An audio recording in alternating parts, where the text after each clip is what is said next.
Hoje vamos falar sobre o filme Meu Nome é Rádio, filme de 2003 baseado em uma história real que nos desafia a olhar para quem está ali, de certa forma, invisível aos nossos olhos e permite também alguns questionamentos. Você já parou para pensar o que é inclusão de verdade? Estar no social não significa que você se sinta pertencente ao social. Você já reparou o quanto um olhar pode fazer toda a diferença na vida de uma pessoa, ao ponto dela começar a existir a partir desse olhar? Vamos falar mais sobre isso. Se você não me conhece, eu sou o Cassiano, psicólogo, psicanalista, e sejam bem-vindos ao canal Psinema.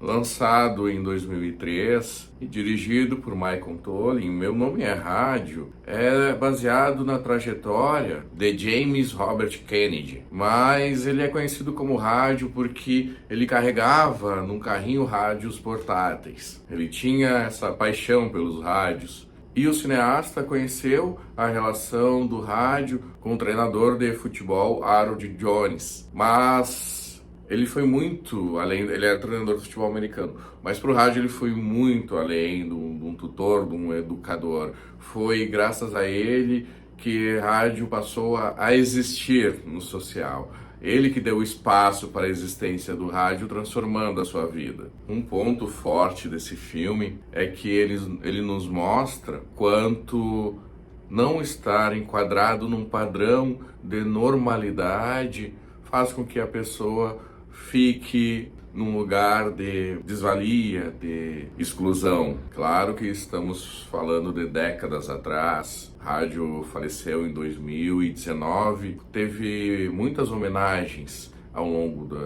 da sua vida. Mas antes dessa transformação, ele era só alguém que empurrava um carrinho com um comprometimento na fala, esse laço social, e vivia às margens do social, às margens da sociedade. E hoje em dia também podemos pensar que é muito comum a exigência de um padrão, e muitos também por essa linha. Você já reparou o quanto o diagnóstico está muito comum, muito presente nas escolas, por exemplo, muitos rótulos. Então, até importante colocar que o rádio, ele não tinha um diagnóstico de autismo. Aliás, ele não era autista, como muitas pessoas se confundem. Ele tinha uma deficiência intelectual de leve a moderada. Tinha um comprometimento na comunicação, um pouco na fala, mas não tinha outros traços autistas. Tanto é que ele começa a ser estimulado, tem o olhar do treinador e ele vai se transformando, ele vai se apoderando, vai tendo um valor no social, que está muito complicado nos dias atuais. É que um embotamento por algo emocional, de cunho emocional, virou autismo. Na verdade, a própria timidez virou autismo. As pessoas estão vendo e enquadrando um comportamento incomum com diagnósticos. Isso no autismo está muito presente. Sem falar o diagnóstico para autismo em adultos. Isso é muito complicado, é muito delicado. O autismo ele vai se apresentar na infância. O problema é que a psicose em adulto não existe mais. Aliás, infantil já não tem mais no DSM, mas só não tem lá. Ainda existe psicose infantil. E os adultos psicóticos estão sendo muitas vezes enquadrados como autistas. A não ser se tiverem casos de esquizofrenia.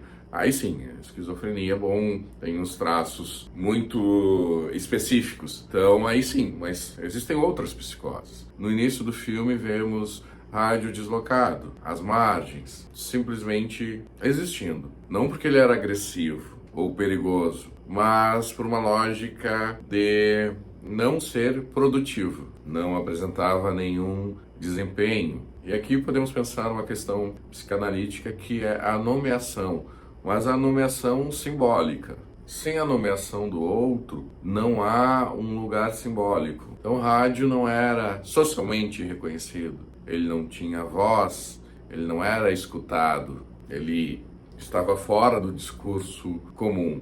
fadado ao silêncio. E é o treinador Harold que quebra esse ciclo. Mas como? Falando seu nome, dando a ele um espaço para ser escutado. Ele vai legitimando a sua presença. E é aí que rádio começa uma transformação. É aí que ele começa a existir simbolicamente. E eu falei anteriormente sobre rótulos, e aqui vemos o treinador saindo daquilo que o coletivo estava fazendo, uma indiferença. Então, ele, ao nomear rádio, ele passa a ser reconhecido como um sujeito, e não como o deficiente, como um deficiente. Tem um traço é possível observar no filme que faz toda a diferença. Se você assistiu, você vai compreender. Se você reparar, o treinador, ele não tenta a cura, ele não propõe uma cura para o rádio, ele faz mais que isso. Ele vai estruturando, legitimando, dando espaço, inserindo o rádio na linguagem e estrutura ali uma maneira de rádio se inserir naquela cultura. Se olharmos por uma perspectiva lacaniana, podemos associar essa função que o treinador fez com o nome do pai, com a função paterna. Muitas vezes falamos desse lugar como a lei, mas não é só isso. O pai também auxilia que o filho consiga se organizar num lugar simbólico no mundo. Então, Lacan vai falar em nomes do pai, então não devemos olhar só para essa premissa da lei, do corte simbólico, da individualização da criança, que são questões bem importantes, claro, mas não é só isso. E o filme acaba mostrando esse lado paternal, que acolhe sem anular a diferença. Na verdade, é possível compreender que o filme ele nos diz que o laço social é muito mais forte do que qualquer diagnóstico. Claro que, como dizem, nem tudo são flores, então eles tiveram dificuldades. Estamos falando de décadas atrás, numa época que a inclusão não era muito comum, estava ainda sendo construída. E isso mexeu com algumas pessoas que não queriam a inclusão do rádio. E para quem apoiava também ficava o questionamento: será que estamos fazendo o melhor? Será que esse é o caminho?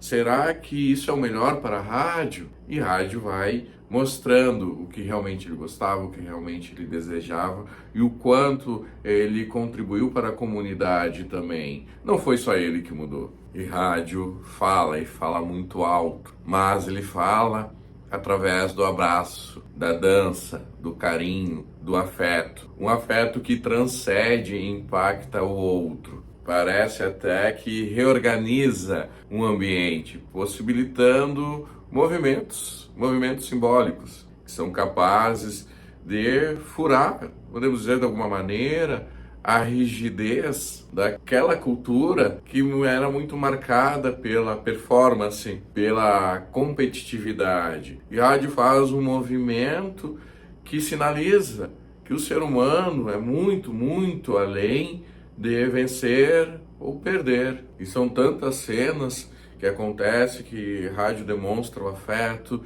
isso ultrapassa a tela, isso nos afeta. Aliás, qual cena você achou mais bonita, mais interessante, mais emocionante? Comente aqui nos comentários. Em toda essa trajetória de rádio, nós notamos que não é só ele que mudou. Toda a comunidade, a partir desses relatos que ele, através do afeto, ele comunicava. Imagina a pessoa que conhecia a rádio há muito tempo, naquele embotamento, empurrando o carrinho, e depois, passado um tempo, está lá dançando, se divertindo, pertencente a um lugar, se comunicando de uma forma tão afetiva, que valorizava também outras questões que as pessoas nem entendiam muito bem ou não se permitiam valorizar. Ele foi muito bem acolhido e nesse acolhimento ele também ensinou. A escuta não transforma só aquela pessoa que é escutada, mas ela também transforma aquele que aprende a escutar. A inclusão não é um gesto de caridade, é uma mudança estrutural que redefine o coletivo e amplia o horizonte de todos os envolvidos. E é isso que acompanhamos no filme. Isso é possível perceber. Você reparou que rádio também nos ensina que o amor, quando é genuíno, ele não exige retorno? Temos uma cena, entre tantas cenas, tem uma muito simbólica, e que rádio entrega uma carta para uma pessoa que, enfim, que não merecia. Mas o que será que rádio queria escrever? Não sabemos, mas entendemos no gesto que ele está tentando ensinar. Ele está compartilhando algo. Isso fica muito claro e podemos identificar que tinha ali um Leia, o que é muito simbólico. Essa cena é muito simbólica. E hoje em dia parece que o social está muito carente de afeto e acaba exigindo, por exemplo, dos filhos, um me amem. Não é um educar, bom, depois o filho vai crescendo, vai se constituindo, vai desenvolvendo seus sentimentos, bom, isso é com ele. São consequências da educação. Já tem uma exigência, me amem, e também com o outro, com o próximo. Olha o quanto a intolerância, a rejeição, a intolerância, a frustração está tão presente. E o filme, ele traz muitas reflexões sobre a inclusão, sobre a tolerância, sobre estar inserido no laço social. Não é uma questão de presença física, e sim de valor, sim de interação, de trocas. O valor no sentido de ser ouvido, de ser escutado, de ser olhado e também, de certa forma, contribuir para esse social. Isto é valor social, isto é inclusão, que vai muito além de um padrão. Ele era assim, vamos padronizar para o social. Entre tantas questões, tantos questionamentos, o filme ainda nos diz que escutar é um ato de coragem. A magia da sétima arte ainda nos permite enxergar o outro com mais empatia. E quando a história é baseada em fatos verídicos, em fatos reais, isso fica ainda mais emocionante. Talvez por isso esse filme nos toque tanto. E se esse vídeo lhe tocou, deixe seu like e compartilhe para divulgar essa mensagem. E também se inscreva aqui no canal Filmes, Séries e Animes. Você acompanha aqui no canal do Cinema. E até a próxima!